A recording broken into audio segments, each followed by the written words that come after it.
Manager sa Philippine Mental Health Association o PMHA Davao City Chapter nga si Sir Chofilo Limiquet. Sir, good morning and Happy New Year! Good morning. Happy New Year sa inyo o sa mga listeners. Yes, sir.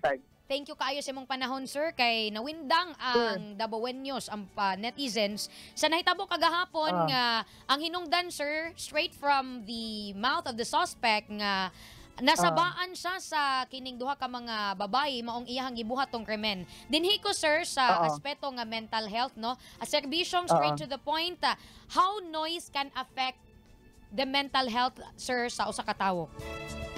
Well, in the context of that incident, no, nga just because nasabaan siya, maong gibuhat to niya dito sa duha ka babae, that incident was just a trigger. So, dili siya hinungdan, trigger lang siya.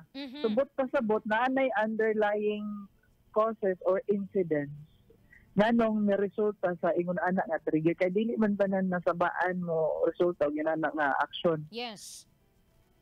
So, basically, it's as to the question how noise affect our mental health. Kung wala kay underlying nga mga struggle or emotional problems or something disturbing, dili man gyud siya maabot sa ingon anak ka disastrous nga incident. Pero kung naa na kay vulnerability, maybe mga childhood experiences or recent experiences nga nakahatag og dakong apekto sa imong functioning.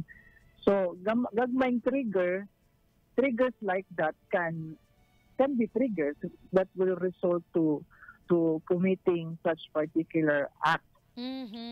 Karon, so mo to akong ginaingon no, kung naa na kay vulnerability, maka-affect yun ang kanang mga noise or any exaggerated na mga sensations. Dili lang noise. It can be visual, it can be auditory, it can be taste, maka-trigger. So anything nga sobra nga sensation potentially maka-disrupt sa atong mental health, most particularly sa atong focus ug atensyon. Pinaka-basic, lalo na sa mga bata. Yes, sir. Kay dili man design atong brain to accommodate exaggerated amount of information.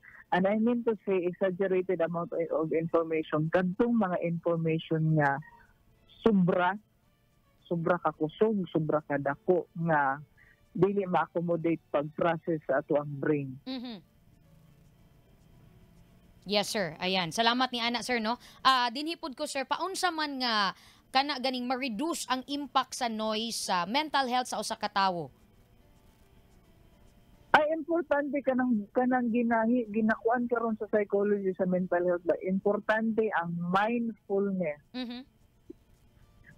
Ang kanang mindfulness, ang pag-retract na sa imong brain to be in the present. Meaning to say, maghatag kag higayon sa imong brain nga mo refocus og asa ka because mas productive daw imong brain kung focus ka sa unsay naa karon present. So, meaning to say, by reducing the impact, kaya pag ma-stress man gud imong brain, ang orientation niya nasa future or nasa past. Yes. So, ibalik nimo sa present by means of kanang aware ka og asa ka dapit, unsang orasa, oriented ka sa time, nakita unsa imong nadungog. Because pag nakay mindfulness, it reminds your brain nga naa ka sa present. And then sa usaping mental health, present consciousness is very important to your productivity. Mindfulness. Awareness of the present. Yes, sir. Oo. Unsa pud kahay imuhang tambag, sir, nga mga relaxation techniques nga kung ang usa ka tawo na stress na tungod sa kasaba, for example, sa silingan katong holiday season, sir, grabe gyud kay video okay hangtod alas 3, alas 4, sir, na stress ng silingan. Binuntagay. Oo.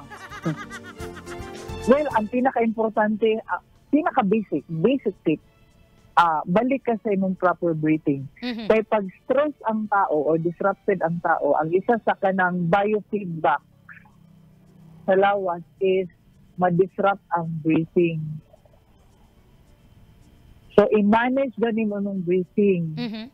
And then, meaning to say, maginhawa og lalom nga dili apil ang shoulder because ang paginhawa og lalom nga apil ang shoulder is an indicator of stress. Ginhawa ka gamit imong diaphragm. Muna siya. So, ibalik nimo imong breathing. Meaning to say, one of the tips to maintain your mental health o dili ka easily ma-affect sa mga sensations sa palibot is observe your biofeedback. Biofeedback meaning observare imong breathing, observare ang movement sa imong mata, observare ang movement sa imong lawas. And then, i-restore na siya by start with proper breathing. And then, kailangan, you have to put in mind nga dili tanan information nga imong nabasa, nakita, nadungog, worth it sa imong time. Yes. So basically, dili man makaya sa brain good na mo-accommodate og so much information at in one time. Oo. Dira ba disrupt ato ang brain? Mao po na lisod, sir. No? Kana po din yung trabaho, sir. Kaya daghan mo magpaminawon, sir.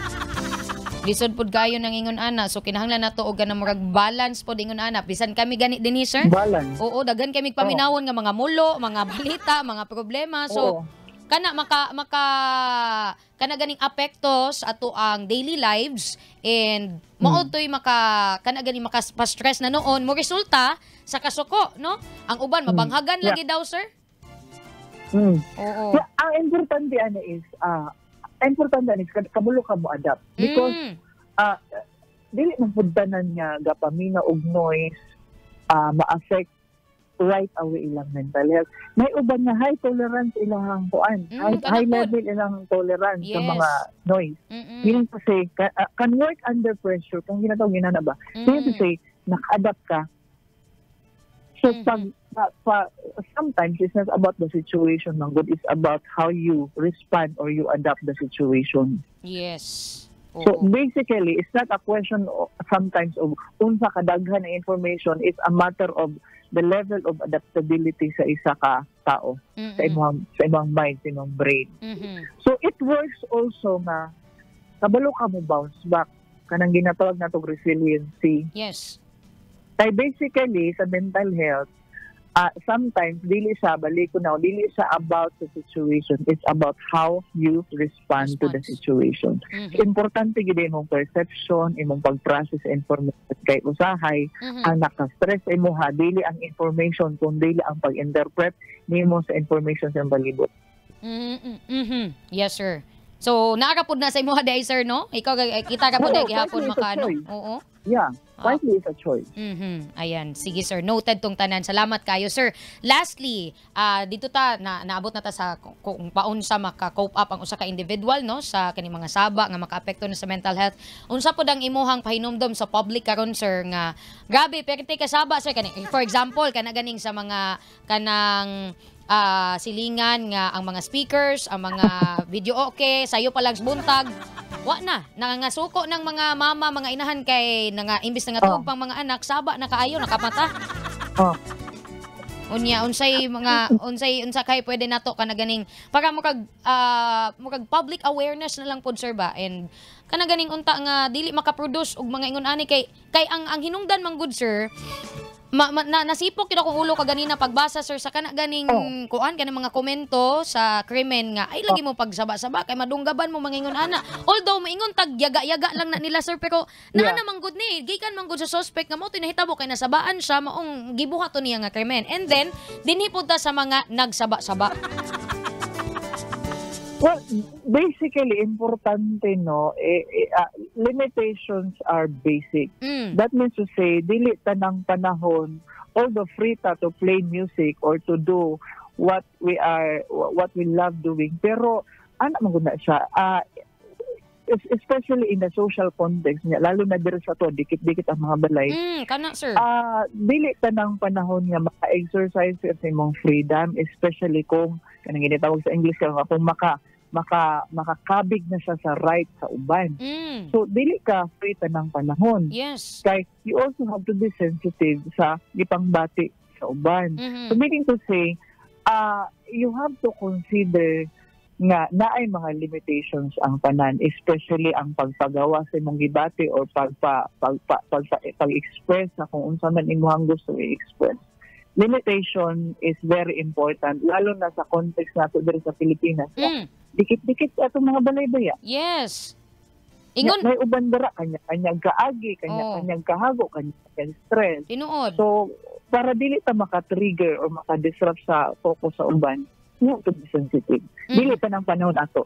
Yes, ayan, noted na. Dili tanang panahon ato, mga kasama. Salamat kaayo, Sir Chofilo. Nya karon maminaw pud ko, sir, basi naamoy mga anunsyo diha sa PMHA January man, sir, unsa inyong mga gusto ipaabot pod sa publiko, basi naamoy mga activities, programs.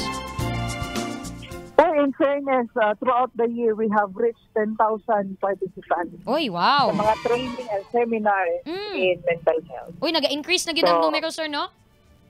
Yes, naga-increase na amo ang campaign. Naabot na more than 10,000 total participants in the year 2023. Yes.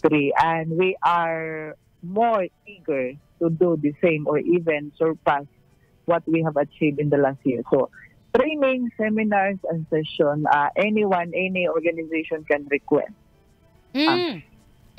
Yes, sir. So, padayon lang gihapon ang coordination. Pwede mo dool ang mga barangay. Kami, sir, pwede po may makig-coordinate balik sa inyo. Last year na po tayo program, no? Nya gusto na to nga pakusgan. Every year, every day, jod ang kining bahin sa mental health. Sure. Thank you. Salamat kaayo, Sir Chofilo, and Happy New Year. Salamat, sir. So, Happy New Year sa tanan. Thank you, Ma'am Renz. Bye-bye. Yes po. Ato nakauban mga kasama si Sir Chofilo Limiked, ang Executive Manager sa PMHA Davao City Chapter. Mo tayang ingon kaganina, ha? Paminaw, mga higala. Our freedom ends when the freedom of other begins. Ha? Unya, dili tanang panahon ato. Maging sensitive mga kasama sa limitasyon. At gihisgutan ni Radyoman Michelle kaganina tong anti-nuisance ordinance mo to'y pasabot. Kung kuan na, tama na. Ay basin mga higala, lisod na. Bisyo